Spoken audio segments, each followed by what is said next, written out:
आकाशवाणी भोपाल से प्रस्तुत हैं प्रादेशिक समाचार।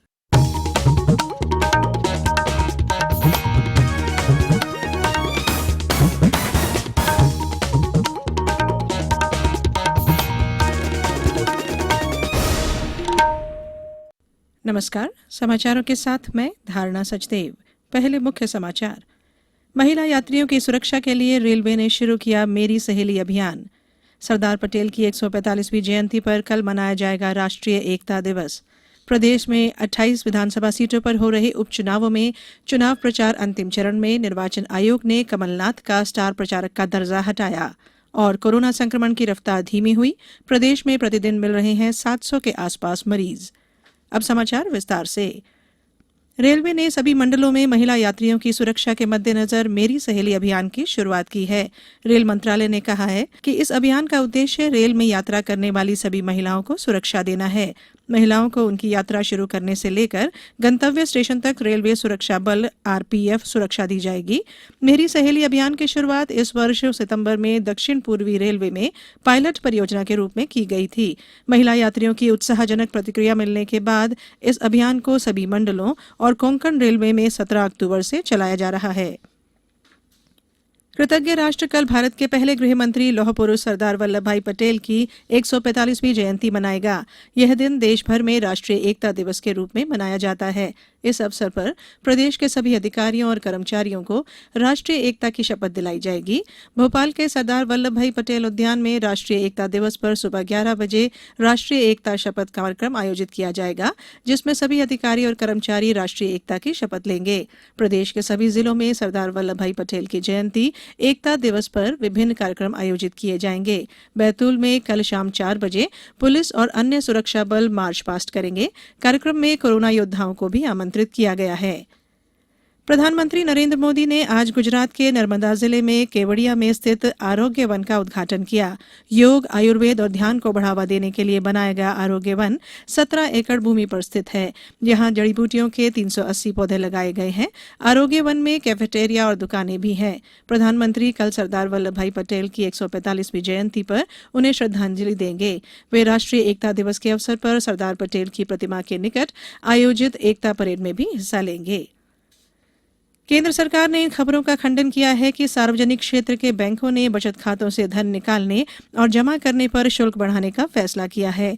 पत्र सूचना कार्यालय ने स्पष्ट किया है कि बैंकों ने ऐसा कोई फैसला नहीं किया है। पीआईबी ने यह भी स्पष्ट किया है कि इस तरह की खबरें बेबुनियाद हैं कि बैंक में जन धन खातों से नकदी निकालने पर 100 रुपए का शुल्क लगेगा। प्रदेश 1 नवंबर को अपनी स्थापना की 65वीं वर्षगांठ मनाएगा। इसके लिए तैयारियां शुरू हो गई हैं। इस बार कोरोना संक्रमण के चलते कोई बड़ा कार्यक्रम नहीं किया जा रहा है, लेकिन स्थापना दिवस पर राजधानी भोपाल समेत प्रदेश भर के शासकीय भवन रंग बिरंगी विद्युत रोशनी से जगमगाएंगे। प्रदेश में कोरोना संक्रमण की रफ्तार काबू में आते दिख रही है। कुछ समय पहले तक जहां प्रतिदिन 2000 से ज्यादा नए मरीज मिल रहे थे, वहीं अब नए मरीजों की संख्या 700 तक सिमट गई है। इसी तरह प्रदेश के 50 जिलों में नए मरीजों का आंकड़ा 50 के नीचे आ गया है। केवल इंदौर और भोपाल में ही 100 से ज्यादा मरीज मिल रहे हैं। राज्य में कोविड-19 मामलों की कुल संख्या 1,70,000 है। वहीं अब तक 1,57,000 से अधिक लोग स्वस्थ हो चुके हैं। प्रदेश में अब 9,689 सक्रिय मामले हैं। जबलपुर में 28 नए मरीज मिले हैं। वहीं 59 लोगों को स्वस्थ होने के बाद अस्पताल से छुट्टी मिल गई है। छिंदवाड़ा में भी 8 नए मरीज मिले हैं। बड़वानी में 1 व्यक्ति पॉजिटिव मिला है, जबकि 6 लोगों को अस्पताल से छुट्टी मिल गई है। वरिष्ठ पत्रकार रमेश शर्मा ने लोगों से कोरोना के बचाव के लिए मास्क पहनने, बार-बार हाथ धोने और 2 गज की दूरी का पालन करने की अपील की है। देखिए, इस समय त्योहारों का सीजन है और कोरोना का संकट है। लोगों को त्योहार मनाएं, लेकिन सावधानी से मनाएं, सोशल डिस्टेंस का पालन करें। थोड़ी 5 मिनट बाद आपको दर्शन होंगे। कोरोना का मुकाबला आपातकाल में अगर कुछ परंपरा टूटती भी है तो वो अधर्म नहीं होगा, वो पाप नहीं होगा। मर्यादा का उल्लंघन आपातकाल में हो जाए तो वो अधर्म नहीं होता। मर्यादा का पहले पालन करें, देश काल परिस्थिति के अनुरूप चलें। कोविड-19 से बचाव और सुरक्षित रहने के 3 उपाय। मास्क लगाएं, 2 गज दूरी है जरूरी, सुरक्षित दूरी रखें, हाथ और मुंह साफ रखें। ब्रेक के बाद समाचारों में एक बार फिर आपका स्वागत है। प्रदेश में 28 विधानसभा सीटों पर हो रहे उपचुनाव के लिए चुनाव प्रचार अंतिम चरण में है। इस दौरान भाजपा और कांग्रेस नेता जमकर प्रचार में जुटे हैं।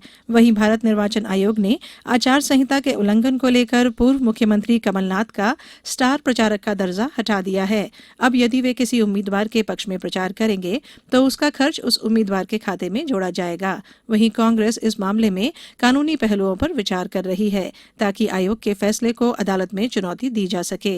उधर आज केंद्रीय मंत्री नरेंद्र सिंह तोमर, कृष्णपाल सिंह गुर्जर, मुख्यमंत्री शिवराज सिंह चौहान सहित भाजपा के कई वरिष्ठ नेता मुरैना में सभा को संबोधित कर रहे हैं। इसके बाद ये सभी नेता रोड शो करेंगे। वहीं शिवपुरी के नरवर में राज्यसभा सांसद ज्योतिरादित्य सिंधिया ने एक सभा के दौरान कमलनाथ और दिग्विजय सिंह पर निशाना साधा। उधर अनूपपुर में छत्तीसगढ़ के मुख्यमंत्री भूपेश बघेल ने कहा है कि मध्य प्रदेश में लड़ाई धन बल बनाम जन बल की है। जैतहरी में एक सभा को संबोधित करते हुए श्री बघेल ने कांग्रेस को समर्थन करने की अपील की। उधर राजगढ़ के ब्यावरा में एक सभा में वरिष्ठ नेता कमलनाथ ने कहा कि उन्होंने हमेशा प्रदेश की नई पहचान बनाने के लिए काम किया है। प्रदेश में 28 सीटों पर हो रहे विधानसभा उपचुनाव के लिए जहां एक और राजनीतिक दल जी जान से प्रचार में जुटे हैं, वहीं चुनाव आयोग भी मतदान प्रतिशत बढ़ाने के लिए कोई कसर नहीं छोड़ रहा है। सागर में क्षेत्रीय लोक संपर्क ब्यूरो ने जागरूकता अभियान चलाया। वहीं अशोकनगर में कलेक्टर प्रियंका दास ने मतदाताओं से निडर होकर निष्पक्ष अभियान करने की अपील की। अनूपपुर में भी जिला निर्वाचन अधिकारी ने अनिवार्य रूप से मताधिकार का प्रयोग करने का आग्रह किया है। उधर मुरैना में पुलिसकर्मियों ने डाक मतपत्र के जरिए मतदान में हिस्सा लिया। मंदसौर के सुवासरा विधानसभा क्षेत्र में हो रहे उपचुनाव में कोरोना दिशा निर्देशों का पालन कराने और लोगों को वोट डालने के लिए प्रेरित करने के लिए हायर सेकेंडरी स्कूल के छात्रों को बूथ वॉलंटियर्स के रूप में विशेष प्रशिक्षण दिया जा रहा है। इसके तहत प्रत्येक मतदान केंद्र पर 2 छात्र बूथ वॉलंटियर्स के रूप में मौजूद रहेंगे, जो मतदान केंद्र पर आने वाले मतदाताओं को हाथ धोने, मास्क लगाने और दस्ताने वितरित करने के साथ कोरोना से जुड़ी जानकारी भी देंगे। मंदसौर जिला पंचायत के सीईओ ऋषभ गुप्ता ने आकाशवाणी को बताया कि ये छात्र यूथ चैंपियन के रूप में मतदान के लिए लोगों को घर घर जाकर प्रेरित भी करेंगे। प्रत्येक पोलिंग बूथ पर 2 विद्यार्थियों का चयन किया गया है, जिनको बूथ वॉलंटियर्स का नाम दिया गया है। उनकी ट्रेनिंग आजकल की जा रही है। ये सभी कोविड के संबंध में कार्य और इसके अलावा चुनावी प्रक्रिया को सहज बनाने के लिए सभी कार्य इनके द्वारा किए जाएंगे और चुनाव से पहले इनके द्वारा ये हमारे यूथ चैंपियंस के रूप में काम भी करेंगे, ताकि जो लोगों को घर जाकर अधिक प्रेरित करें कि घर से निकलें और मतदान करें। आज शरद पूर्णिमा है। इसे कौमुदी पूर्णिमा भी कहा जाता है। इस दिन सामान्य तौर पर खीर का भोग लगाया जाता है। इस अवसर पर प्रदेश भर में मंदिरों में विभिन्न आयोजन होंगे।